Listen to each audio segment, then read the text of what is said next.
Welcome दोस्तों, आप देख रहे हैं क्रिक पगले चैनल। मैं हूं सुनित और मेरे साथ है मेरे दोस्त गौरव। कैसे हैं गौरव? एकदम शानदार सुनित।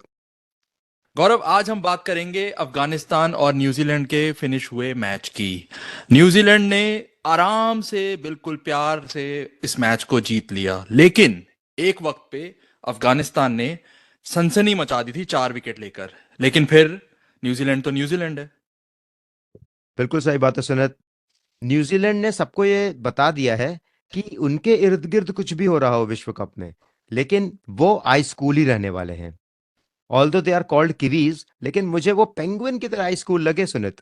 उन्होंने अपसेट को बिल्कुल होने नहीं दिया। एक वक्त पे जैसे आपने बोला 4 विकेट गिर गई थी उनकी भी, अराउंड 120 130 रन के अराउंड। बट उन्होंने फिर बाकी जो लोअर ऑर्डर बैट्समैन थे, उन्होंने ग्लेन फिलिप्स और टॉम लेदन, उन्होंने पारी को संभाला और एक बहुत ही प्रोफेशनल क्रिकेट खेल के न्यूजीलैंड की नैया पार करा दी। जी बिल्कुल। इनफैक्ट लेथम की कप्तानी पारी की बहुत दाद देनी चाहिए यहाँ पे। और जिस तरह से उन्होंने साथ दिया ग्लेन फिलिप्स का, जो आपने मेंशन किया, एकदम प्रोफेशनल। 4 विकेट उड़ गई हैं, अगले 10 ओवर बिल्कुल प्यार से एक अच्छा रन रेट बनाते हुए वो लोग खेले और फिर आखिरी 15 ओवर का पूरा एडवांटेज लिया। Let's draw out a comparison between कैसे इंग्लैंड अफगानिस्तान के अगेंस्ट खेला और वो जो अपसेट की हम जो बात कर रहे थे वो हुई उसके अगेंस्ट, और कैसे न्यूजीलैंड ने बात को संभाला 4 विकेट उड़ने के बाद। नहीं तो Afghanistan was in the driving seat. वो तो बस ऐसे लग रहा था बस उखाड़ के फेंक देगा न्यूजीलैंड को आज भी, क्योंकि विकेटें बहुत जल्दी जल्दी गिरी थी। नहीं, सही बात कह रहे हैं आप सुनित। और जैसे मैंने कहा कि न्यूजीलैंड की टीम, आप कोई भी विश्व कप उठा के देख लीजिए, और यहीं इसीलिए वो इतनी कंसिस्टेंटली परफॉर्मिंग टीम है वर्ल्ड कप्स में, क्योंकि उनकी परफॉर्मेंस में कभी स्लैक नहीं दिखता है। जो हम प्रोफेशनलिज्म की बात करते हैं ना, वो कभी भी, वो एक ऐसी टीम है जो कभी भी अनप्रोफेशनल क्रिकेट खेलते मैंने उनको नहीं देखा। आप न्यूजीलैंड टीम को जीनियस से हरा सकते हैं, आप न्यूजीलैंड टीम को लेजीनेस से नहीं हरा सकते, आप न्यूजीलैंड टीम को अनप्रोफेशनल क्रिकेट से नहीं हरा सकते, और आप न्यूजीलैंड टीम को अपसेट नहीं कर सकते, क्योंकि उनके सारे बेसेस एब्सोल्युटली कवर्ड होते हैं। उनके पास ऐसे बल्लेबाज भी हैं जो ताबड़तोड़ खेल सकते हैं। उनके पास फिर टॉम लेदम में ऐसा बल्लेबाज भी है जो मिड इनिंग्स क्राइसिस को रोक सकता है। वो सर्किट ब्रेकर है न्यूजीलैंड टीम में वो, and he has the capability also to bring the scoring rate up. तो न्यूजीलैंड के सारे बेसिस कवर्ड हैं सुनीत।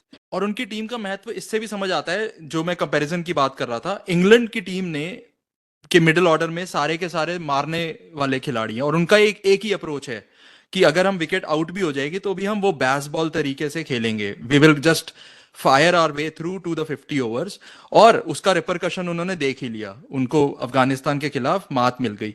लेकिन न्यूजीलैंड न्यूजीलैंड को ये पता है कि अच्छे शॉट्स अगर लगाए जाएं, ग्राउंड शॉट्स की हेल्प से अगर अपनी इनिंग को सस्टेन किया जाए, that can help even in a more effective way. प्रशंसा के पात्र हैं न्यूजीलैंड ने जिस तरह से 290 का स्कोर आफ्टर 110 फॉर 4 उन्होंने अचीव किया। तो मैं बहुत दाद देना चाहता हूं यहां पर उस टीम की। और इस एक एक चीज मैं ऐड कर दूं मैं सुनीत, जब हम इंग्लैंड की बात कर रहे हैं ना, तो इंग्लैंड देखिए, जैसे आपने बोला बैस बॉल, तो England is a bit confused at the moment बिल्कुल। कि वो क्रिकेट खेले कैसे। अब उन्होंने अपना एक ब्रांड ऑफ क्रिकेट बना लिया है टेस्ट मैचेस में, जिसको हम बेसबॉल कहते हैं, and they score pretty quickly. ठीक है। अब उसको वो रेप्लिकेट करना चाह रहे हैं, और जैसे हम बात करते हैं अपनी ईगो को साइड नहीं रख पा रहे हैं, वो उसको वो रेप्लिकेट करना चाह रहे हैं 50 ओवर क्रिकेट में। जबकि असलियत में मुझे लगता है T20 क्रिकेट और टेस्ट क्रिकेट, ये इनमें बहुत सिमिलैरिटीज हैं, क्योंकि इन दोनों टाइप के क्रिकेट में आपके शॉट्स को वैल्यू मिलती है। वनडे क्रिकेट का फॉर्मेट जो है, वो फॉर्मेट ऐसा है जिसमें आपका डिफेंस, आपका अटैक, सब कुछ मायने रखता है। और मायने रखता है कि पिच में से टर्न कितना मिल रहा है। जब आपको ये रीड करना आ जाए एक बैट्समैन को, उसके बाद उसको कौन सी अप्रोच लेनी है, he needs to have a plan B and plan C. I hope England is listening to this and they start mending their ways. ना कि बस एक ही अप्रोच, एक ही प्लान ए के तहत जाया जाए। टर्न से याद आया गौरव, अफगानिस्तान अपना सर जरूर स्क्रैच कर रहा होगा कि ये हमने क्या किया। टॉस जीत के पहले बॉलिंग मांगी और ज्यादा टर्न सेकंड इनिंग में मिला। I am sure they will be confused कि ये हुआ क्या, और काश हमने ऐसे बॉलिंग सेकंड नंबर पे की होती। अब मुझे नहीं लगता है सूरज। देखिए, अफगानिस्तान ने जब न्यूजीलैंड को बैटिंग करने का न्योता दिया, तो जैसे हम बात कर रहे थे, एक वक्त पे न्यूजीलैंड के 120 130 पे 4 विकेट थे। और अगर राशिद खान की बॉलों पे वो इंपॉर्टेंट कैचेस नहीं छूटे होते टॉम लेदम के, तो न्यूजीलैंड प्रोबेबली 6 विकेट हो रहा होता अराउंड 160 170 मार्क। और फिर ये स्कोर जो आपको दिख रहा है ये बहुत कर्टेल्ड होता। अन बट वही बात आ जाती है अफगानिस्तान जैसी टीम्स की, कि उनका जो प्रोफेशनलिज्म है, उनकी जो फील्डिंग है, बहुत एक्सपोज हो जाती है ऐसे मैचेस में। They can't actually perform consistently well across multiple number of matches. तो यही हुआ उनके साथ, इंग्लैंड के अगेंस्ट बहुत अच्छा प्रदर्शन, और फिर न्यूजीलैंड के against they could not sustain the same level, and it is hard to do.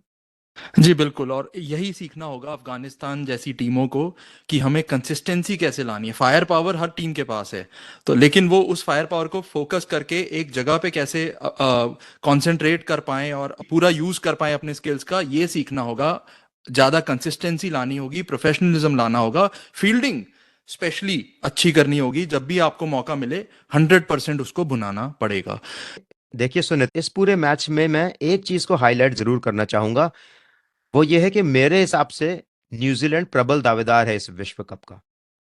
But these guys as always are going under the radar. आप देखिए, कल उनकी बैटिंग क्राइसिस हुआ, और उनके सामने इंग्लैंड का एक एग्जाम्पल था, बट उन्होंने पैनिक नहीं किया। उनके पास ऐसे प्लेयर थे जो नैया पार करा ले गए। And similarly I think New Zealand के पास इन विकेटों पे बेस्ट अटैक है। आप हम्म। सैंटनर को देखिए, उनके जो स्पिनर हैं। आप लॉकी फर्ग्यूसन को देखिए, लॉकी फर्ग्यूसन मिडिल ओवर के बेस्ट बॉलर साबित होंगे इस विश्व कप में। और ऊपर से मैट हेनरी और बोल्ट। अगर थोड़ी सी भी स्विंग है, तो अगर आप कोई दो बॉलर्स चाहते हैं अपनी लाइनअप में इस वर्ल्ड कप में, तो वो मैट हेनरी और ट्रेंट बोल्ट होंगे। तो New Zealand is flying under the radar, but for me New Zealand is the team to beat in this world cup. और हमको ये नहीं भूलना चाहिए कि वो लास्ट के 2 वर्ल्ड कप के फाइनलिस्ट रह चुके हैं, रनर्स अप रह चुके हैं। जी बिल्कुल, सबसे कंसिस्टेंट टीम वही है और अभी वो स्टैंडिंग्स में सबसे ऊपर है। क्या कारण है वो कि इस सोडी को एक भी मौका उन्होंने अभी तक नहीं दिया है? क्या वो उनको बचा के रख रहे हैं कि ये टाइम आने पर देंगे? कभी कभी टीम्स ऐसा करती हैं। आई थिंक लॉकी फर्गुसन ने अपनी जगह बना लिया है सुनित उस टीम में, और they are probably happy with Santner. और आप हमें ये नहीं भूलना चाहिए कि रचिन रविंद्रा भी उनको अच्छे खासे ओवर दे रहे हैं ऊपर से।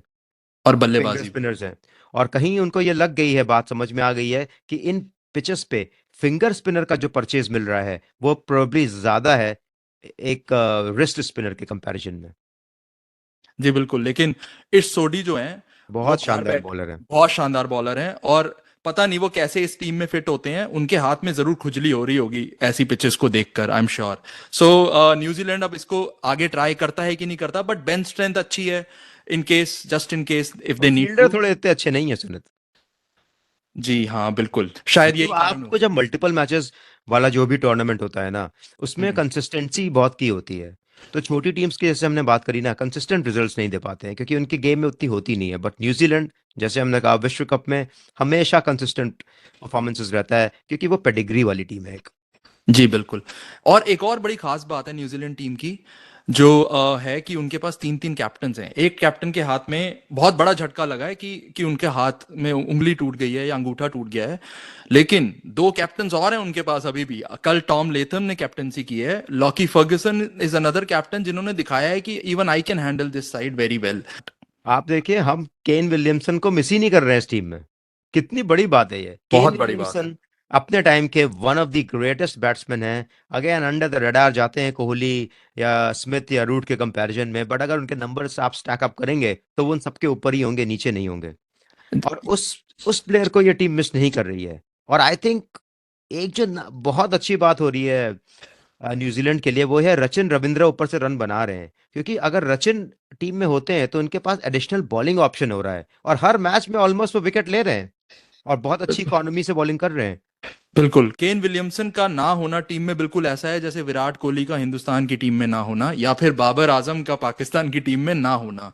सो कितना बड़ा झटका है ये, लेकिन कोई इम्पैक्ट, कोई डिसऑर्डर टीम में दिख नहीं रहा है। तो हम देख रहे हैं न्यूजीलैंड आराम से अपने स्टैंडिंग्स में ऊपर बैठा है, और मुझे ऐसा लगता है कि वो कुछ टाइम तक बैठा रहेगा।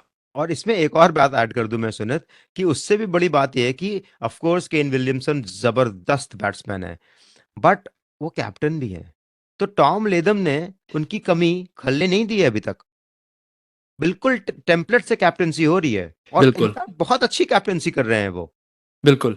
चलिए कुछ अफगानिस्तान के बारे में कुछ बात करते हैं। एक मैच वो लोग जीते हैं, लेकिन उनकी टीम में कंसिस्टेंसी और प्रोफेशनलिज्म की थोड़ी सी हमें कमी नजर आती है।